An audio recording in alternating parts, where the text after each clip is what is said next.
Mount Rainier is located in Washington State. And as you can see by this picture right here, it's rather beautiful. It's rather majestic. And it also is a place where there has been lots of sightings of UFO activity, disc-shaped UFO. It has been center of conversation for over 70 years, okay? For a long, long time. There has been a lot of activity that's been documented here, and a lot of that activity has been kept silent, kept hidden by the CIA, okay? A lot of the UFO activity that has been occurring in the United States and around the world, the CIA has literally hindered the release to the public. Okay, they have literally deleted things, omitted things, I guess in fear of maybe it was posed a national security risk. Okay, but there has got to come a time when we got to get this information out. You can't hide what's out there in the open now. You can't. So I want to look at Mount Rainier.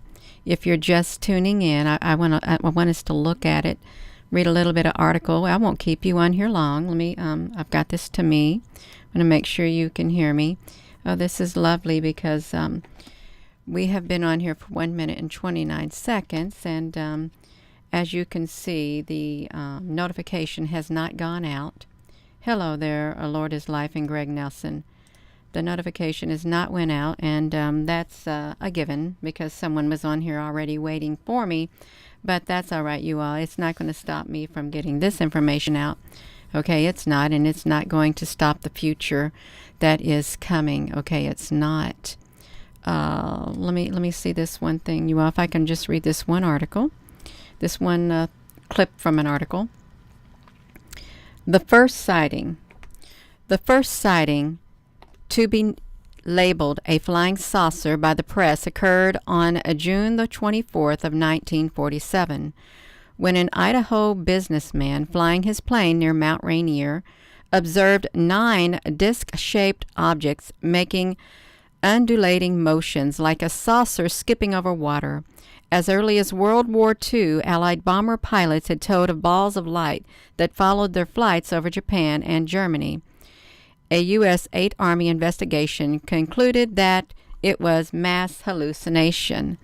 Now, we know that it's not mass hallucination, okay? It's not. There is activity that has occurred. We'll also go, make sure this is on me. That's all right, you all. We got this. There is also, look, I'm going to show you something. I'm going to stick this right here. This is from the New York Times. This is an article where that came out of from 1979, October the 14th of 1979. You can see in 1975, subject is suspicious unknown air activity dated November 11th of 1975. Let me put myself on here. We have the operations. Since this is a long time ago, you all, if you're just tuning in, this is a long time ago that this article was found. But all these areas, these Air Force bases, there's objects talking about right here at Maelstrom, Montana, reported a security alert. Air Force personnel at Maelstrom, Montana reported an object which sounded like a jet aircraft. The FAA advised there were no jet aircrafts in the vicinity. Maelstrom search and height search flight finders carried the object between 9,000 feet and 15,600 feet at a speed of 7 knots. F-106s scrambled from Maelstrom but could not make contact due to darkness and low altitude. Site personnel reported the objects as low as 200 feet and said that as the interceptors approached, the lights went out. After the interceptors had passed, the lights came on again. After 1 hour after F-106 returned to the base missile site, personnel reported the object increased at high speed, raised in altitude, and could not be discerned from the stars. So this is how fast they go. Okay, it is. It's let's look at this. So officials have long denied that they take flying saucers seriously, and declassified documents now reveal extensive government concern over the phenomenon. So the Air Force records show that the CIA was notified several times of penetrations over nuclear missile and bomber sites, and the agency has acknowledged only one such notification. Okay, despite official pronouncements for decades of UFOs were nothing more than misidentified aerial objects, and as such were no cause for alarm, recently declassified UFO records from the CIA, the FBI, and other federal agencies indicate that ever since the UFOs made their appearance in the 1940s in our skies, the phenomenon has aroused a much serious behind-the-scenes concern in official circles. Okay, it has. So let's look at this a little bit here.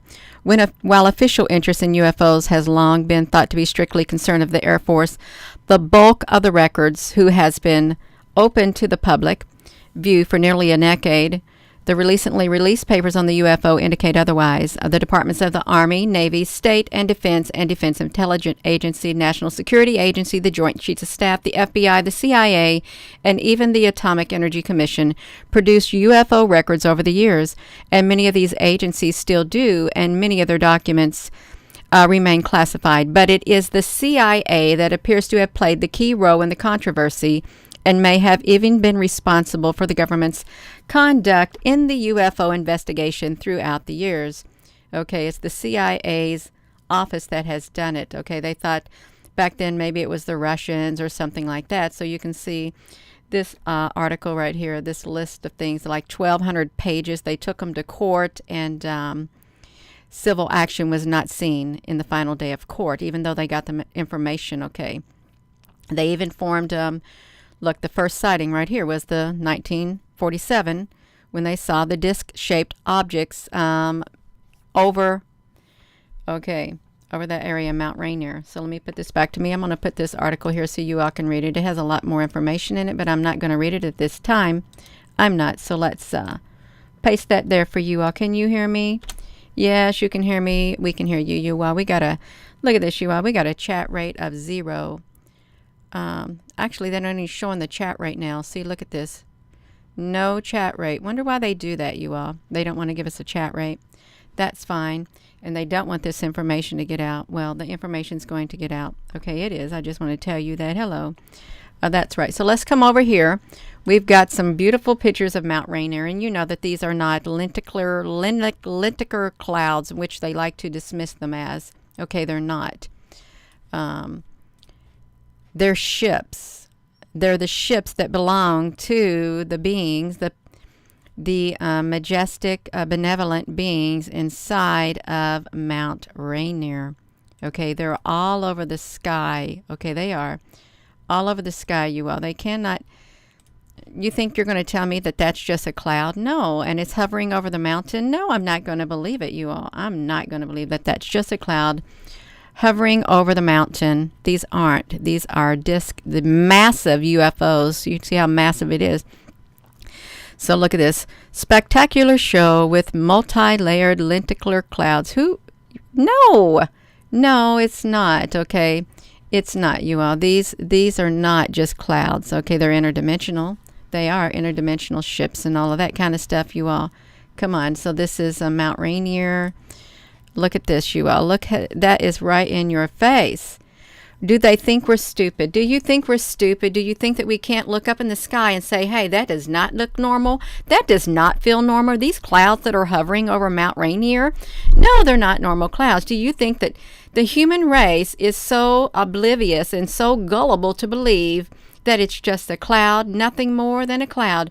Well, if you think the human race, the bulk of the human race is so gullible, you got another thing coming. We're not gullible. Our eyes have been opened. We see what's happening. Okay, we see what's happening. That's what I want to say. So let me come over here. Let's read this article right here since we're on here. So we're looking at this article from Wired, US, right there. I want to make sure. Let me put this back to me really fast. I got to make sure that we are where we're supposed to be. Okay, we are. Hello. Yeah. So, okay, let's look at this.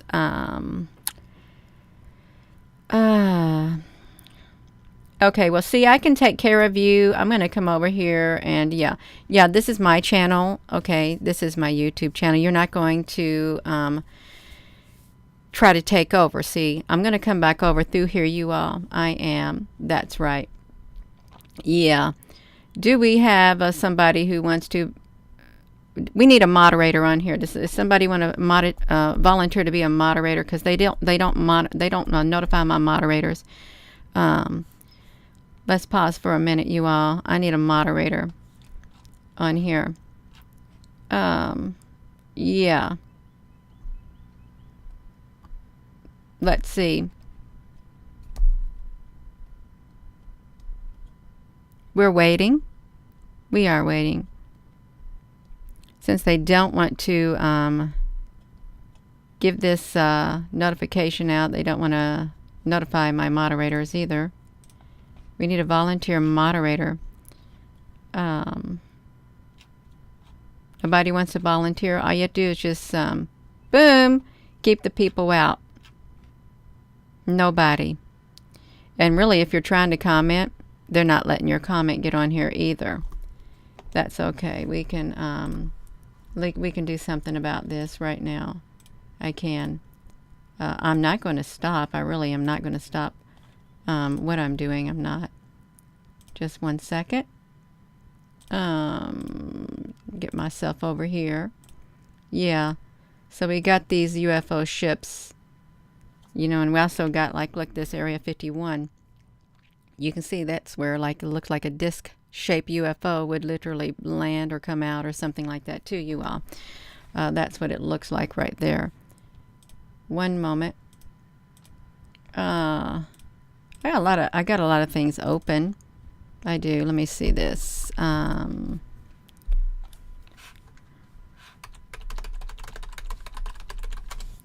Let's see about this. We are on here. All right, so we got this. Let me come back to me. Let me come back to you all. Yeah, you all are here. Nobody's brave enough to moderate. That's fine. You don't have to. Oh, look what they did. They dropped this down here to 65, dropped you down to 28. That's okay, you all. We're going to get right on to it. So, Wired, U.S., coming of the saucers, Mount Rainier. In late November of 1896, a couple called Mr. and Miss St. John told the Tacoma Daily Ledger about a strange nighttime sighting. They told the reporter that they were lying in bed at midnight and looking out the window. Miss St. John saw a strange light in the sky east of Mount Rainier. She woke her husband, and he saw it too. They said it was as bright as a lighthouse beacon. It flashed several times, and each time it flashed, various colored lights shot out from the center of the object, like spokes from the center of a wheel. They saw the strange light move from the mountain, traveling southeast for several minutes, and the couple did not change their position. They just watched it move, first from a window on the north side of their house, switching their view to a southern window. Based on the angle, this meant that the strange object moved a considerable distance. Let me copy this and put this in this live chat for you all. Right there. Boom. Hello, Applebrooks, honey. I asked for a moderator. Nobody volunteered to moderate, and they wouldn't let very many people in here. Thank you for tuning in. Yeah. So we've got that right here. Thank you all for joining. We've got this right here. So let's continue reading this article from Wired.com. So they're talking about this UFO that they saw at their house, okay? Did this strange object appear over 50 years later? Because it was seen again in 1947, and this sighting led to the popular use of the term flying saucer. The phrase owes its existence to a newspaper misquote of a pilot named Kenneth Arnold regarding a strange experience he had on June the 24th of 1947, one similar to the St. John's experiment. Okay, so let's look at this. You can see the picture of him holding it. Let me just read this while you're all looking at this picture. So Kenneth Arnold lived in Boise, Idaho, where he owned a business that made and installed fire control systems. Business must have been slow. Business must have been slow in the summer of 1947 because Arnold spent June the 24th in his airplane flying over Washington Cascades. He was looking for a missing Marine airplane, hoping for a $10,000 reward. At 2:50 p.m., he was flying east over the mountains toward Mount Adams when he saw 9 large metallic flying objects. Okay, 9 large metallic flying objects. Let's put it here for a second so you can see where I'm reading. These flying objects were about 25 miles away at an elevation of 10,000 feet, traveling very fast. He noticed that they did not fly like ordinary aircraft in straight lines or make wide turns. Instead, they dipped and swerved, seeming to follow the mountain peaks from Mount Rainier to Mount Adams. Arnold started the stopwatch on his airplane control panel based on the distance between the two mountains, 45 miles, and the time it took them to travel to it. He estimated that they were traveling at 1,200 miles an hour. At first, Arnold thought they were jet aircraft, even though their speed was far faster than that of the early jets in the 1947. Once the strange aircraft vanished in the distance, Arnold continued his search until he landed in Yakima, Washington. He reported the incident to the Civil Aeronautics Administration and the next day flew to Pendleton, Oregon, where the press mobbed him. He gave several newspaper and radio interviews describing the encounter. Before Arnold's sightings, there had been earlier reports of similar objects. And the press and the U.S. government always referred to these objects as flying discs, as did Arnold. So I want to make sure you all still here. Thank you for joining. You all, thank you for being in here. Yeah, hello everybody. We got people on here, so that's wonderful. We got it going. Good morning. Yeah, I wish more people were brave to be a volunteer moderator, but it's okay. I understand if you don't want to be the center of attention or you don't want trolls coming after you. That's quite understandable. It's not for everyone. It isn't. That's all right. So Mr. Arnold told reporters that 9 craft were about 100 feet across, thin and disc or crescent shaped. Although the front of the craft were round, the rear looked chopped off and came to a point. He said that he was amazed that there was no tail, as on a normal aircraft, and that the craft did not make any noise. When one of the reporters asked him how the craft maneuvered, Arnold replied that they moved kind of like a saucer would move if someone skipped it across a lake. The reporter wrote down that Arnold said the aircraft looked like a flying saucer, and the misquote stuck. Although this was not the first unidentified flying object ever reported, the publicity set off a rash of reports. After a radio interview, a number of people from Seattle area and the Midwest contacted the media and reported seeing multiple flying objects on the same day. On July 4th, a United Airlines flight crew reported seeing flying objects over Idaho. A few days later, on July the 8th, another flying saucer was reported to have crashed at Roswell, New Mexico. And newspapers contacted military officials who denied that they were testing experimental jet aircraft in Washington Cascades. So this is interesting. So this really raises a question. If he said that these looked more like, this is really important, okay?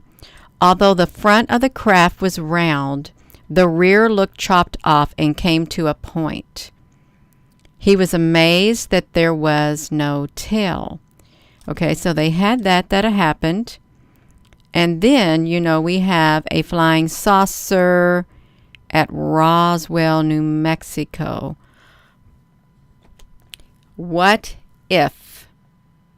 Okay, this is what if. This has just popped into my mind. This is what he said it looked like. Right here. Okay. This is what he said it looked like. Let's come to me for a second, you all. We're going to go somewhere with this. We are.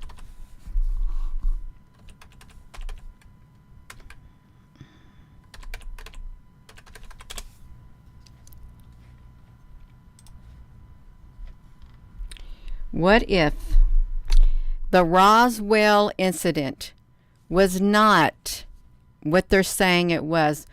What if it was not no gray aliens? What if it wasn't? What if it was not any gray aliens at all? What if the occupants of Roswell was not aliens? What if the occupants of Roswell were actually human-looking beings? What if? Because by the look of this craft right here and Mount Shasta, okay, and we have tall beings with blue eyes and long hair and stuff. We have talk of things like that. What if it was one of them? What if it was one of them? And what if it was one of their craft that crash landed and not a small alien and gray? What if this is all make-believe? What if all these photos were just to let us know that, hey, maybe this is what it looked like? What if it was something much more? What if it wasn't a being like this, you all? This is what's coming in my mind now, because I would not think that these beings right here would be so sophisticated. Okay, I wouldn't. It's not setting right with me right now. It's not. I think this was photoshopped. I think the beings look totally different than what we're looking at in this picture right here. I really do. That's what I'm feeling in my spirit now, looking at that I think it was someone much, much different. That's what I think. I'm not saying there ain't no small aliens, but what if the craft that crashed was one of these craft, and what if it's the beings who live in Mount Shasta deep underground? What if it's them? Okay, because we have the incident of Admiral Byrd.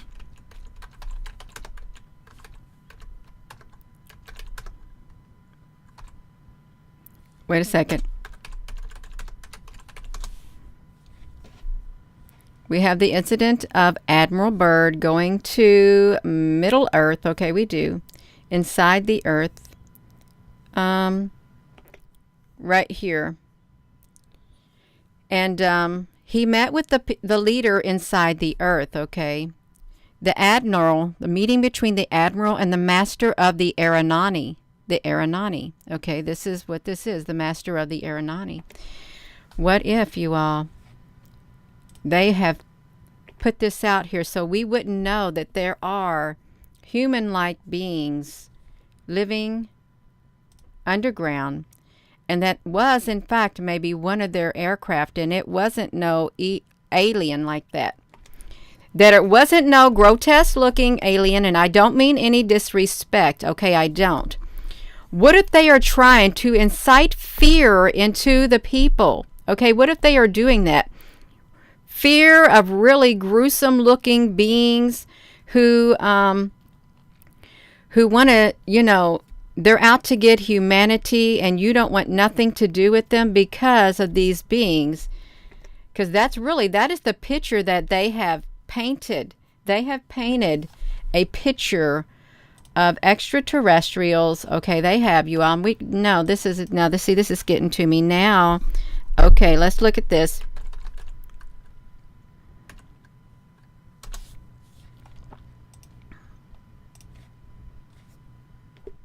They have put this picture out right here, E.T. Okay, they've got that. They've got these really other type of aliens right here that would literally scare an individual right here. What if these aren't the beings? This was not the beings that landed. Okay, what if it wasn't, you all? Just all I want to say, they got this wired. Let's go back to this reading right here. I think it's something much different. I think that they've been playing the people. We're going to go back to this screen right here. So this is 1947, and this is when Admiral Byrd went inside Middle Earth, and he spoke with the leaders, and the leaders said that they are tired. They don't want their Earth destroyed. Okay, they do not want their Earth destroyed because of humans above. So they were going to make their presence known. That was around 1947. Then the Dead Sea Scrolls were found. Okay, Israel became a nation.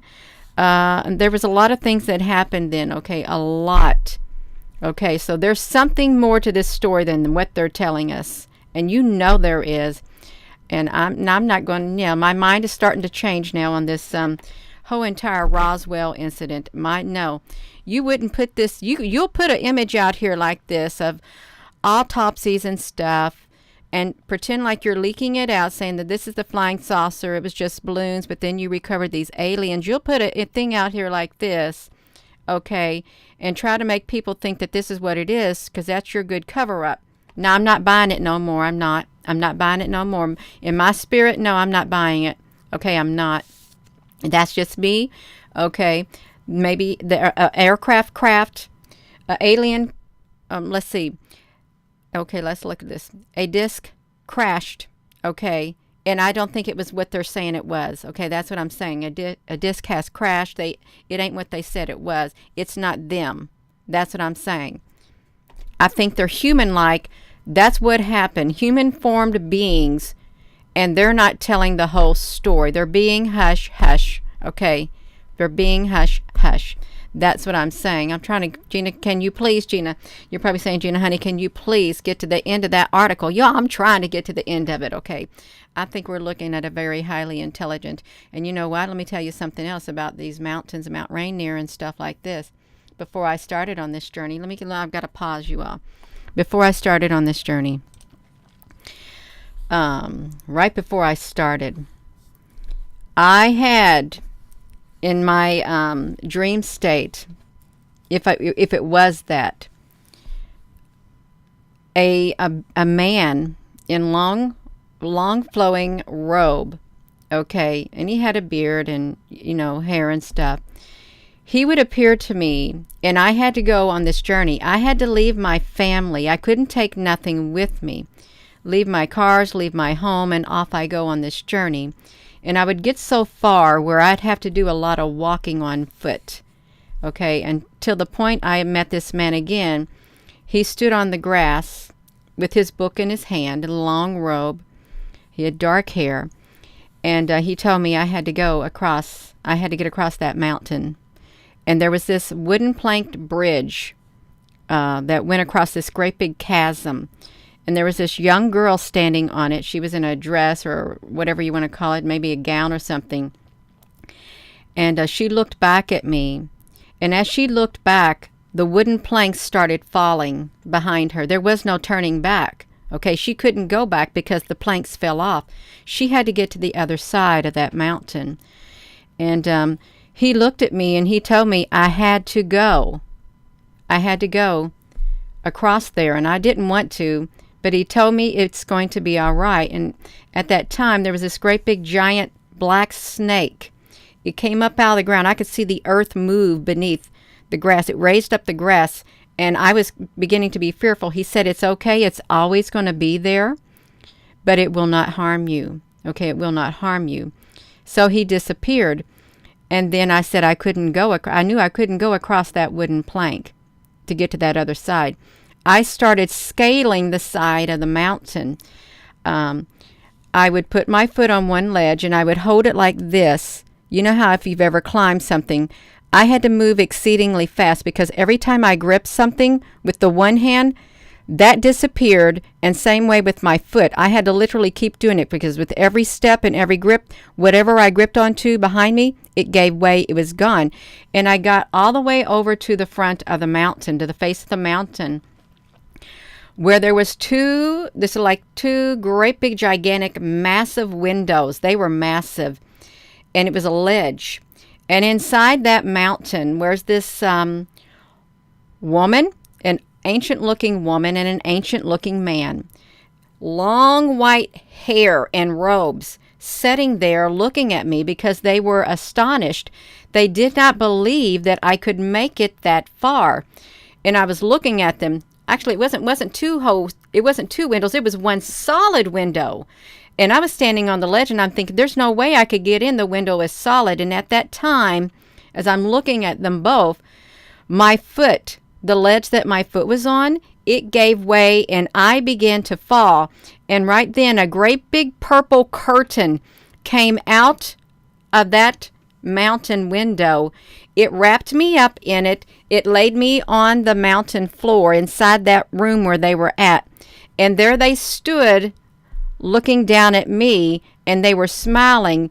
Okay, they were so thankful that I made it. Okay, so I remember I have never forgot that one. I have not. That's before this even started, this 2018. That came before, because I had a series of spiritual dreams and everything, whatever you want to call them, that started taking effect, that I started having before any of this started, you all. I wasn't going to get this big old long video. I'm supposed to be getting back to my one thing.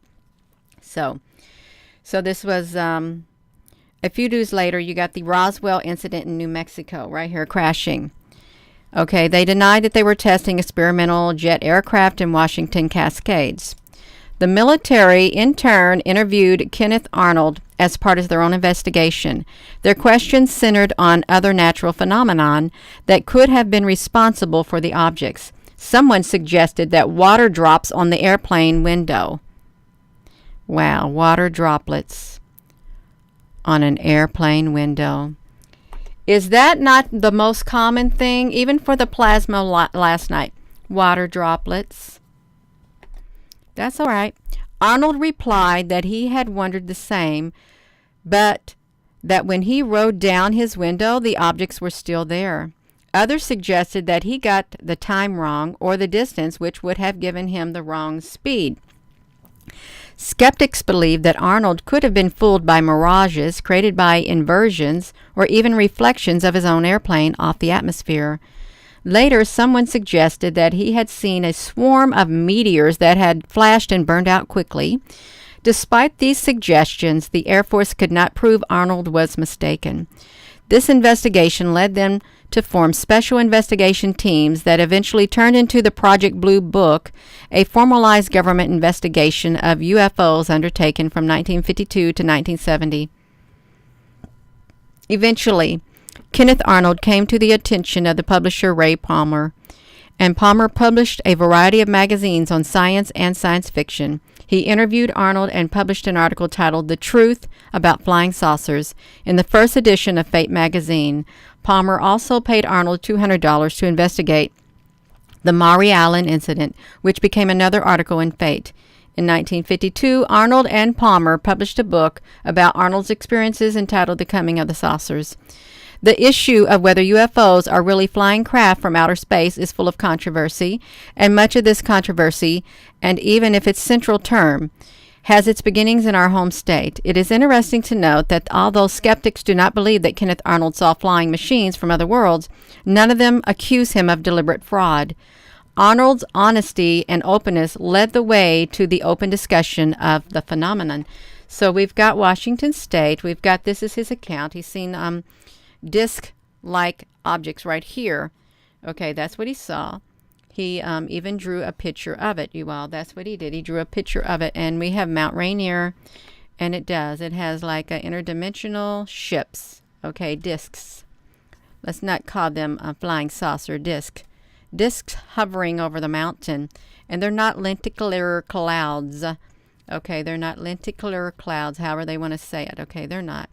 There's something much, much more, okay? If this would be the case, let me just say this. If this would just be lenticular clouds like this, why are they hovering? Why would it just hover over a mountain? Why wouldn't it hover over the city? Why is Mount Rainier and other mountains, why do they have a frequent visiting of these type of clouds? Why? Why would they, you all? Why? Because they're not. They're not just lenticular clouds. Okay. Why don't I have them over my house? I may one day. Why don't you have them over your house all the time? Okay. Why not? Because there's something inside the mountain. Okay. There's something in the mountain. There are a race of beings who live in the mountain underground. That's why. And the Roswell incident, I don't think it was little gray aliens. I think it was probably these type of beings. I think it was the beings who live in the mountain, under the mountain, and they are interdimensional. They can come and go as they please. That's what I think it was. It was their saucers. That's what I think it is, you all. I'm about done. I am about done, is what I'm about done with. So yeah, that's what I'd like to say. Yeah, it's a portal to another world. They're highly evolved. I think that they're probably the same beings that Admiral Byrd visited. I really think they are. I think the Roswell was dramatized as what it was. Yeah, good morning, you all. I'm going to go. I am. So with that being said, thank you all so much for coming in here. And yes, they are trying to stop the traffic flow of this this video and to this channel. They are. They don't want this information out. They don't. That's too bad. Okay. I was told I have 4 years. Okay. This is my 4th year right now of doing what I'm doing. I'm in my 4th year. And when I saw the vision of the lady in the clouds, that was on June the 15th of 2018. That's the only timestamp I have. Although when the beings visited me from the when they came down in a beam of light, I don't know if it was exactly on that day or not. It could have been a few months afterward. You don't go into 2019, okay? It doesn't, you all. So I don't know what's going to happen when my 4 years is up. I don't. Someone wanted to see a picture of the lady in the clouds, and if I can find it on here, I'll show you it, because I think I might have it on my desktop so you can see it. And if I don't, I'll try to get it, because it was a turning point for me, because it all started rolling. It really did. This whole entire journey for me started accelerating, is what happened. I'm not going to look for it right now because I can't find it right away. My computer is loading a little bit slow. Why do I think I'm near seeing it? If we can find it. No, I can't. All right, that's it. So I'm going to go. Yeah. Hello there, Susan, honey. That's okay. Yeah, you can. You can watch that replay. It's all right, you all. This is not Lentiker clouds. It's not. It's a race of beings who don't want their world destroyed. Okay, they don't. I don't think they want their world destroyed either. Yeah. So with that being said, I'm going to go. And